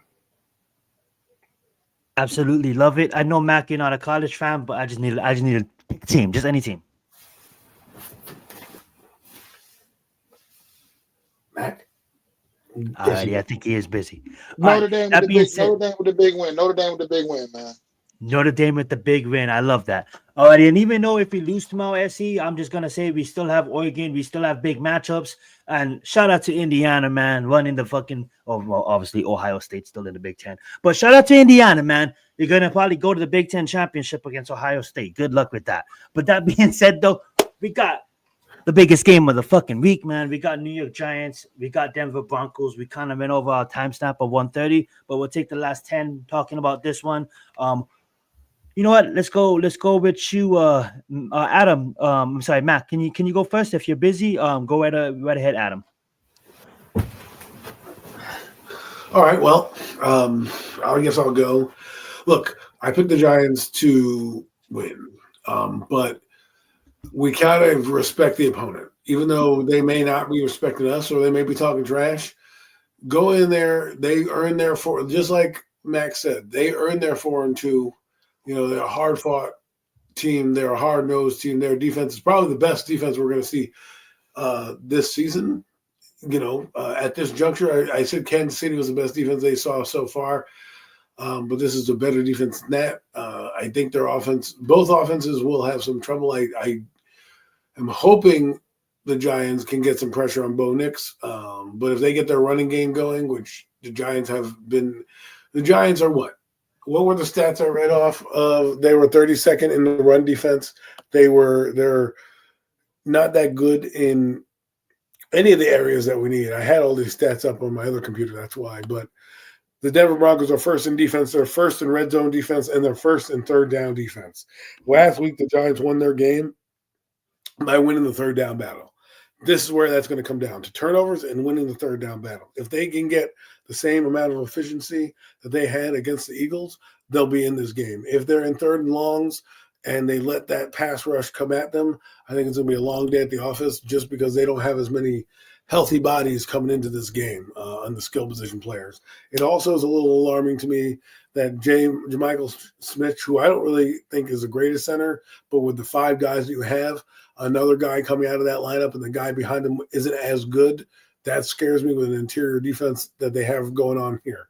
But Jackson Dart could be the X factor here as, you know, he does elevate his team. But, like, I'm picking the Giants in this game. I know Mac, he might have changed his view since Wednesday, but I'm just laying it out there. I know a lot of people are out there talking shit, and Giant fans are saying that we're going to spank them asses. Like, look, we beat the Eagles, great.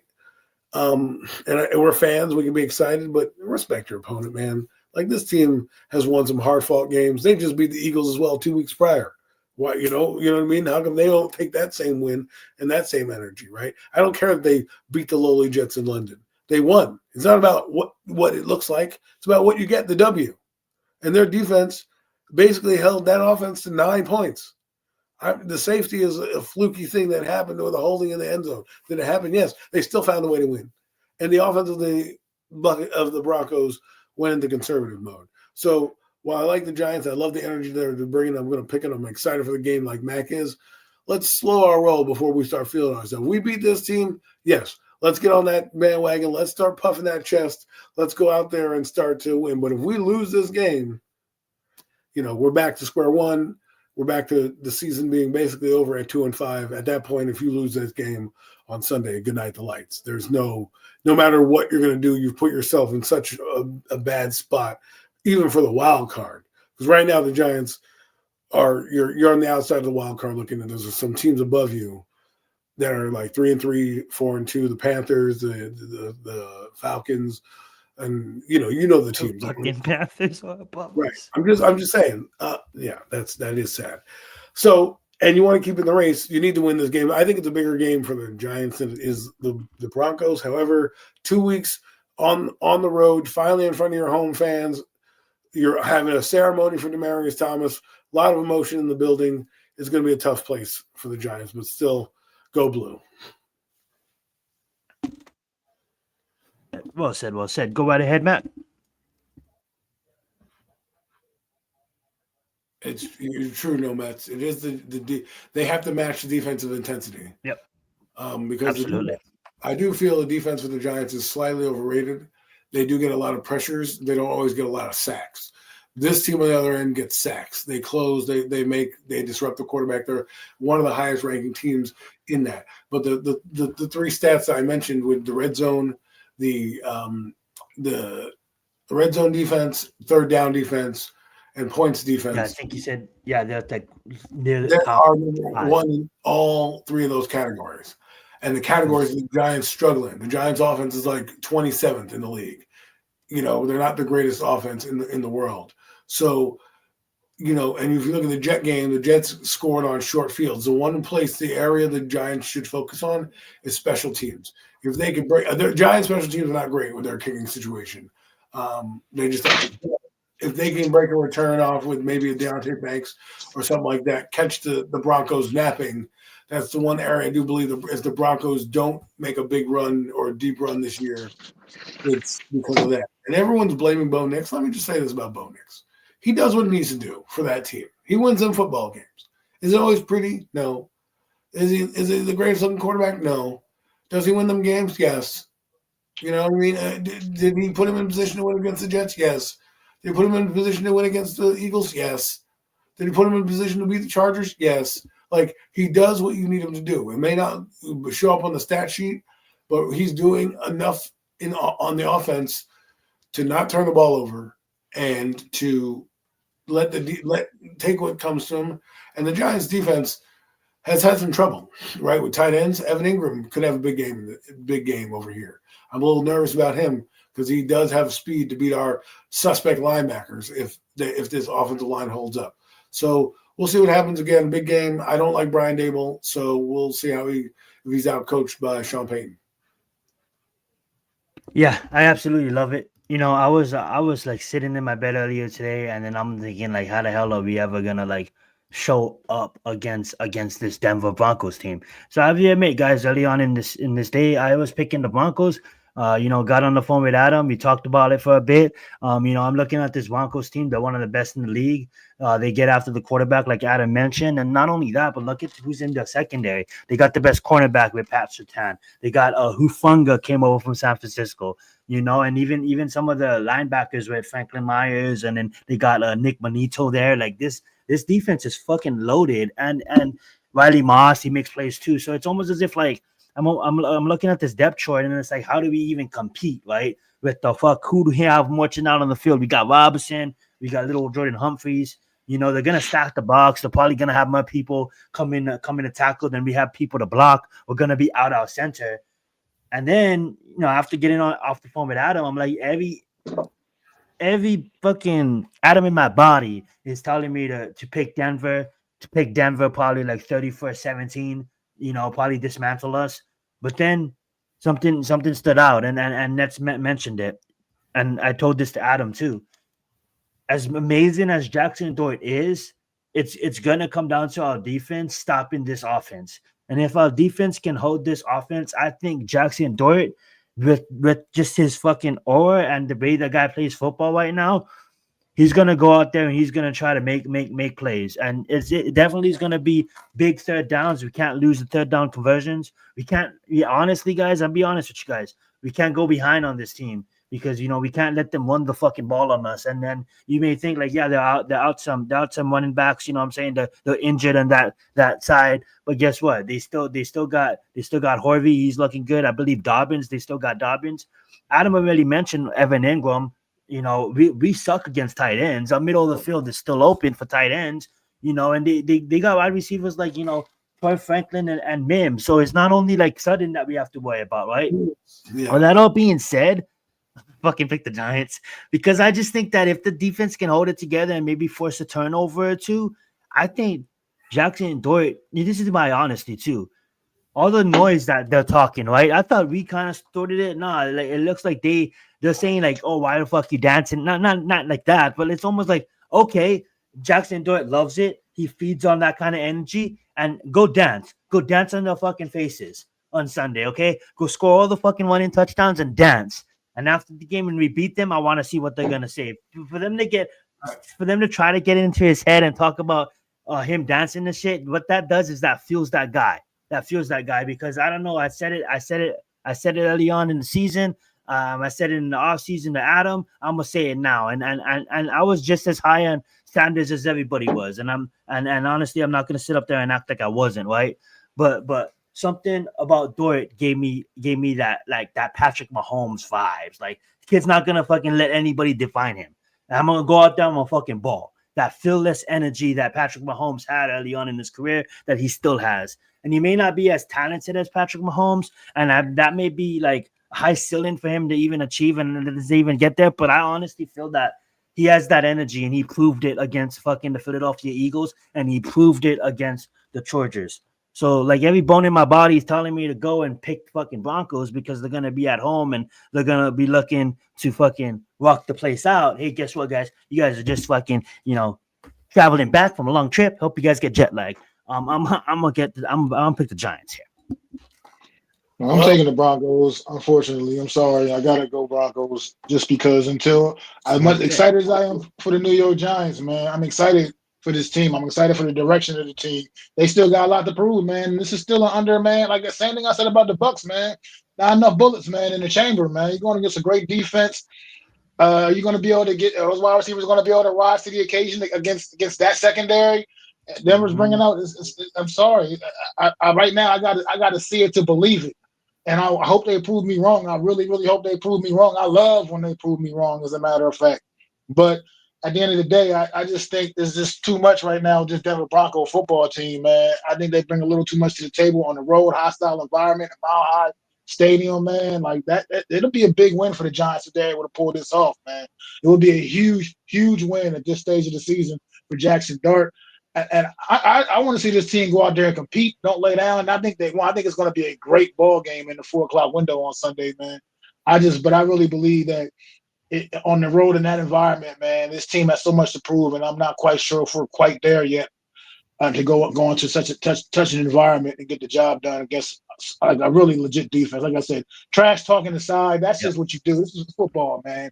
I don't care about the trash talk, back and forth, whatever. Nick Benny, they're going. Of course, they're supposed to say things that they how they feel, whatever they think. It doesn't matter. It doesn't matter. I believe in what Jackson Dart is, and this game ain't gonna make any difference. I'm not gonna feel any different about him, no matter what happens in this game. I'm gonna feel the same way I feel about him right now. He's our guy. We got a franchise guy. But the fact of the matter is, this team still ain't built the greatest. You know what I mean? There's a lot of holes here, and I just don't know if we're ready to go on the road and, as I said, and win such a big road game like that. Now, if they do, let's go. I'm all aboard. Let's go. All aboard the hype train. You know what I mean? But like I said, they got to show me, man, what they can do on the road. Like I said, what we saw against New Orleans down there in the Bayou, that's I'm not expecting we're going to go out there and get 5 turnovers again. But at the same time, man, look, it's a lot different when you're at home, man, and everybody's out there, and the crowd is pro you. You know what I mean? Everybody is cheering for Jackson Dart. Everybody's cheering for Cam Scott, but you're not getting that energy on Sunday, man. That crowd's going to be strongly against you.